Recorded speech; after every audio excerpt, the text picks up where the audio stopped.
Study IQ IAS, अब तैयारी हुई अफोर्डेबल। चाइना कनाडा की पॉलिटिक्स में इंटरफेयर कर रहा है, अपने कैंडिडेट्स को फेडरल इलेक्शन में खड़ा कर रहा है। ये बात किसी और ने नहीं बल्कि कनाडा के प्राइम मिनिस्टर जस्टिन ट्रूडो ने ही कही है। और इन्हीं जस्टिन ट्रूडो पर अपोजिशन पार्टीज चाइना के साथ मिले होने का आरोप लगा रही हैं। आरोप यह है कि चाइना ने कनाडा के फेडरल इलेक्शंस में इंटरफेयर किया और जस्टिन ट्रूडो की पार्टी को दोबारा पावर में लाने में मदद की। यानी रूलिंग पार्टी और अपोजिशन पार्टी इस एक पॉइंट पर एग्री कर रहे हैं कि चाइना ने कनाडा के फेडरल इलेक्शंस में इंटरफेयर किया है। और ये कोई छोटी मोटी बात नहीं है। अगर कोई कंट्री किसी दूसरी कंट्री की पॉलिटिक्स में इंटरफेयर करे तो ये सीधा सीधा उस कंट्री की सॉवरेनिटी को चैलेंज करता है। कनाडा की इंटेलिजेंस एजेंसी की माने तो चाइना ने न केवल फेडरल इलेक्शंस में अपने कैंडिडेट्स खड़े किए बल्कि फंडिंग भी की और इलेक्शन कैंपेन के लिए लोगों को भी भेजा। इतना ही नहीं, जो पॉलिटिशियन चाइना के अगेंस्ट बात करता उसे डराया और धमकाया भी। ये पूरा मामला आजकल चर्चा में बना हुआ है क्योंकि जस्टिन ट्रूडो गवर्नमेंट ने इस मामले के इंक्वायरी के लिए एक नए जज को अपॉइंट किया है। तो हमने सोचा क्यों ना आज इसी टॉपिक पर बात कर लें। वेलकम टू स्टडी IQ, आप देख रहे हैं जियो पल्स। आपके साथ मैं हूं शिवानी और आज के एपिसोड में बात होगी कनाडा की पॉलिटिक्स में चाइनीज इंटरफेरेंस की।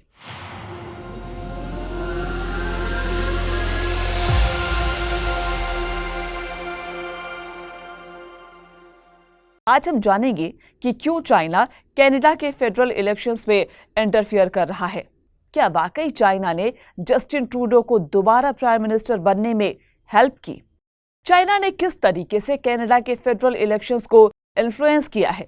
क्या है UFWD और चाइना दूसरे देशों की पॉलिटिक्स में क्यों टांग अड़ाता रहता है? कनाडा के अलावा और किस कंट्री की पॉलिटिक्स में चाइना ने इंटरफेयर किया है?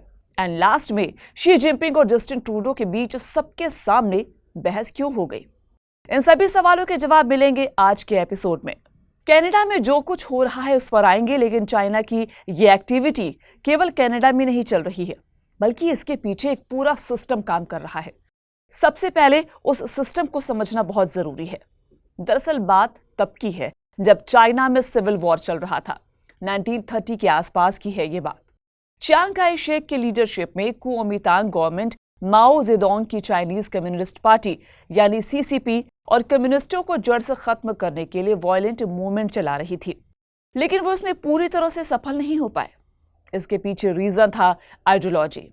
CCP ने पूरे चाइना में टीचर्स, इंटेलेक्चुअल्स, ऑथर्स, स्टूडेंट्स और इन्फ्लुएंसर्स को अपने साथ कर रखा था। ये लोग कम्युनिस्ट पार्टी के मेंबर्स नहीं थे, लेकिन कम्युनिस्ट पार्टी की पॉलिसीज और उनकी आइडियोलॉजी से सिंपैथी रखते थे। माओ और कम्युनिस्ट पार्टी के बारे में अच्छी बातें करते, अच्छी बातें लिखते थे, छोटे बड़े मंचों पर कम्युनिस्ट पार्टी को सपोर्ट करते थे। ये लोग कम्युनिस्ट पार्टी को महान बताने का कोई मौका नहीं छोड़ते थे। क्योंकि ये लोग प्रभावशाली हुआ करते थे, इसीलिए इनके आसपास के लोग इनकी बातों से और कम्युनिस्ट पार्टी से बहुत इन्फ्लुएंस हो जाया करते थे। इस तरह से कुओमितांग गवर्नमेंट के वायलेंट मूवमेंट के बावजूद कम्युनिस्ट खत्म नहीं हुए, क्योंकि लोगों में उस आइडियोलॉजी का लगातार प्रचार होता रहता था और लोग कम्युनिस्ट पार्टी से जुड़ते रहे। कम्युनिस्ट पार्टी रिलेवेंट बनी रही। बाद में इसे एक स्ट्रक्चरल तरीके से ऑर्गेनाइजेशन का फॉर्म दिया गया और नाम रखा गया यूनाइटेड फ्रंट वर्क डिपार्टमेंट यानी UFWD। 1949 में कम्युनिस्ट पार्टी ऑफ चाइना के कंट्रोल में पावर आया। तब माओ ने यूनाइटेड फ्रंट वर्क डिपार्टमेंट को चाइना से बाहर लागू किया। 1949 में माओ ने कम्युनिस्ट पार्टी के इंटरनल और एक्सटर्नल एनिमीज से निपटने के लिए इसका इस्तेमाल किया। कम्युनिस्ट पार्टी लीडरशिप ने मैसेज मैनेजिंग के जरिए फ्लो ऑफ इंफॉर्मेशन को कंट्रोल किया। इस शार्प पावर को यूज करके कम्युनिस्ट पार्टी ने यह इंश्योर किया कि एक्सटर्नल नैरेटिव चाइना और कम्युनिस्ट पार्टी के इंटरेस्ट में ही हो। इसका इस्तेमाल कल्चर, एजुकेशन और मीडिया को मैनिपुलेट करने के लिए किया गया। UFWD के दुनिया भर में सीक्रेट स्टेशंस हैं। Spanish human rights organization safeguard defenders के मुताबिक चाइना ने across the globe illegal secret stations बना रखे हैं, कनाडा, अमेरिका और यूनाइटेड किंगडम में भी। हालांकि चाइना हमेशा इस तरह के एलिगेशंस को रिजेक्ट करता आया है। अब ये भी समझ लेते हैं कि यूनाइटेड फ्रंट वर्क डिपार्टमेंट काम किस तरीके से करता है। यूएफडब्ल्यूडी के काम करने के दो तरीके हैं। अगर कोई इंडिविजुअल या ऑर्गेनाइजेशन चाइना को लेकर लिबरल है, उसकी पॉलिसीज को सपोर्ट करता है, तो उसे अपने साथ कर लो। किसी भी तरीके से करना हो तो कर ही लो, ताकि और लोगों को चाइना के सपोर्ट में आने के लिए इन्फ्लुएंस किया जा सके। दूसरा तरीका है विरोधियों के लिए। अगर कोई चाइना का विरोध करता है, उसकी पॉलिसीज को क्रिटिसाइज करता है, या फिर इस तरह की आशंका हो कि फिर उस व्यक्ति या ऑर्गेनाइजेशन को डिफेम करो, उसे बदनाम करो, उसके खिलाफ प्रोपेगेंडा चलाओ, इमेज खराब कर दो। इसके लिए चाइना डिफरेंट कंट्रीज में डिफरेंट तरीके इस्तेमाल करता रहा है। चाइना और कम्युनिस्ट पार्टी के लिए यूनाइटेड फ्रंट वर्क डिपार्टमेंट की क्या अहमियत है, इसका अंदाजा इस बात से लगाया जा सकता है कि यूनाइटेड फ्रंट वर्क डिपार्टमेंट के मैनुअल में लिखा है, यूनाइटेड फ्रंट एक चमत्कारी हथियार है जो चीन को हजारों मुश्किलों से बाहर निकाल सकती है। माओ ने यूनाइटेड फ्रंट को 3 मिरेकलस वेपन्स में से एक बताया है, जबकि अगस्त 2022 में चाइनीज प्रेसिडेंट शी जिनपिंग ने कहा था कि हमें चाइना से बाहर रहने वाले लोगों का हाथ मजबूत करने की जरूरत है। इस तरह से चाइना लगातार अदर कंट्रीज में प्रोपेगेंडा के जरिए या फिर इंफॉर्मेशन मैनिपुलेट करके अपने पक्ष में माहौल बनाने की कोशिश करता रहता है। आपको कुछ एग्जाम्पल्स भी दे देते हैं। 13 जनवरी 2022 ब्रिटिश न्यूज़पेपर में कमोबेश हेडलाइंस एक सी ही थी। ये news British intelligence agency MI5 की एक वार्निंग से जुड़ी हुई थी। MI5 ने ब्रिटिश पार्लियामेंट को बताया कि पार्लियामेंट मेंबर्स के बीच एक चाइनीज एजेंट एक्टिव है, जिसके पार्लियामेंट मेंबर्स के साथ काफी अच्छे रिलेशंस भी हैं। उसकी पावर कॉरिडोर में अच्छी पकड़ है और इस बात की आशंका से इनकार नहीं किया जा सकता कि उसने चाइना के सपोर्ट में पॉलिसीज को इन्फ्लुएंस न किया हो। इस चाइनीज एजेंट का नाम बताया गया क्रिस्टीन ली, जो कि चाइनीज ओरिजिन की लॉयर हैं। इंटेलिजेंस एजेंसी ने कहा कि क्रिस्टीन ली चाइना के यूनाइटेड फ्रंट वर्क डिपार्टमेंट के लिए काम करती हैं। उन्होंने डिफरेंट ओकेजन्स पर ब्रिटिश पार्लियामेंटेरियंस, पॉलिटिकल पार्टीज और राइजिंग लीडर्स को खूब डोनेशन दिए। 2019 में British prime minister Theresa May ने क्रिस्टीन ली को एक अवार्ड दिया था। रिपोर्ट आने के बाद ये अवार्ड वापस ले लिया गया। साथ ही बहुत सारे ब्रिटिश पार्लियामेंट मेंबर से पूछताछ भी की गई। 2011 में यांग जियान न्यूजीलैंड के पार्लियामेंट के मेंबर बने। यांग इससे पहले 15 इयर्स तक चाइनीज मिलिट्री इंटेलिजेंस के लिए काम कर चुके थे। यूनाइटेड फ्रंट से उनके रिलेशंस भी थे। उन पर मेंबर ऑफ पार्लियामेंट के तौर पर चाइना के पक्ष में पॉलिसी तैयार करने के आरोप कई बार लगे। कई बार वो इस तरह की पॉलिसी बना पाने में कामयाब भी रहे। 2017 में गार्डियन की एक रिपोर्ट ने बताया कि कम्युनिस्ट पार्टी से जुड़े डोनर्स ने ऑस्ट्रेलिया के कई सीनियर लीडर्स को डोनेशन दिया। इसके बदले वो ऑस्ट्रेलिया चाइना की पॉलिसी को इन्फ्लुएंस करना चाहते थे। इस रिपोर्ट के आने के बाद लेबर पार्टी के एक सीनेटर ने रिजाइन कर दिया था। जनवरी 2020 में ताइवान इलेक्शन के दौरान चाइना ने मीडिया ऑर्गेनाइजेशंस पर प्रोपेगेंडा फैलाने का प्रेशर बनाया। अपनी पसंद के कैंडिडेट के सपोर्ट में पॉजिटिव न्यूज चलाने का प्रेशर बनाया। सोशल मीडिया पर तमाम तरीके के प्रोपेगेंडा चले। बावजूद इसके चाइना के सपोर्ट वाला कैंडिडेट चुनाव हार गया।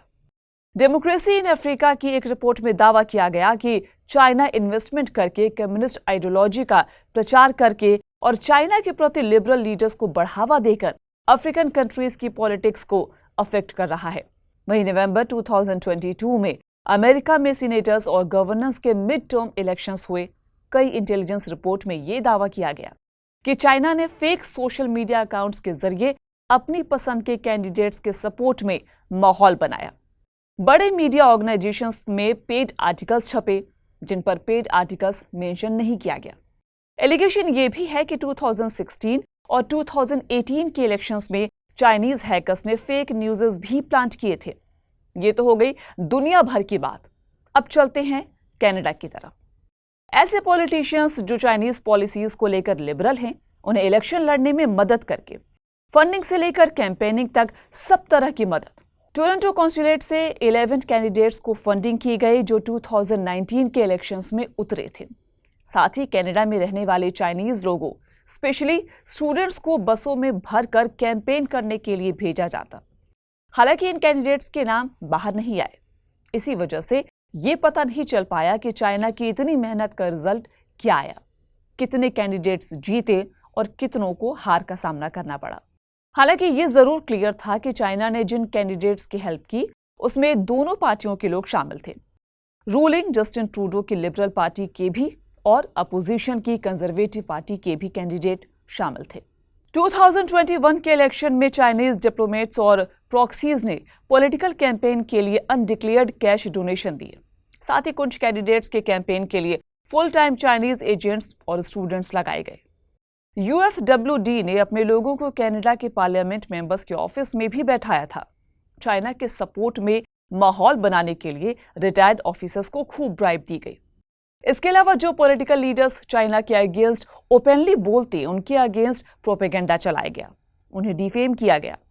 एग्जाम्पल के तौर पर मिशेल चोंग, चाइना के खिलाफ खुलकर बोलने वाले मेंबर ऑफ पार्लियामेंट चोंग और उनकी फैमिली 2021 में चाइनीज गवर्नमेंट के टारगेट पर थे। मई 2023 में कैनेडियन सिक्योरिटी इंटेलिजेंस सर्विस यानी CSIS ने जब ये जानकारी दी तो हड़कंप मच गया। एक पार्लियामेंट्री कमेटी को इस मामले की इंक्वायरी दी गई। साथ ही चाइनीज डिप्लोमेट झाओ वी को कनाडा से एक्सपेल्ड कर दिया गया। झाओ वी पर मिशेल चोंग के बारे में इंफॉर्मेशन कलेक्ट करने का आरोप लगा था। कनाडा के इस एक्शन पर रिएक्ट करते हुए चाइना ने भी शंघाई कॉन्सुलेट में कनाडा के डिप्लोमेट जेनिफर लेन को हटा दिया। दोनों देशों के रिलेशंस में आई दरार इंटरनेशनल समिट में भी देखने को मिली। Canadian prime minister Justin Trudeau ने कनाडा की पॉलिटिक्स में इंटरफेयर करने के लिए चाइना को कई बार क्रिटिसाइज किया। लास्ट ईयर इंडोनेशिया में हुए G20 समिट के दौरान चाइनीज प्रेसिडेंट शी जिनपिंग और कैनेडियन प्राइम मिनिस्टर का एक वीडियो भी सोशल मीडिया पर खूब वायरल हुआ था, जिसमें दोनों लीडर्स आपस में जोरदार बहस करते नजर आ रहे थे। ये वीडियो वायरल हुआ तो कहा गया कि ये कैनेडियन इलेक्शंस में चाइनीज इंटरफेरेंस का ही मसला है, जिसकी वजह से दोनों कंट्रीज के बीच टेंशन बढ़ी हुई है। चाइना ने लगातार इन एलिगेशंस को खारिज किया है कि कनाडा के फेडरल इलेक्शन में उसने किसी तरह का भी कोई इंटरफेयर किया है।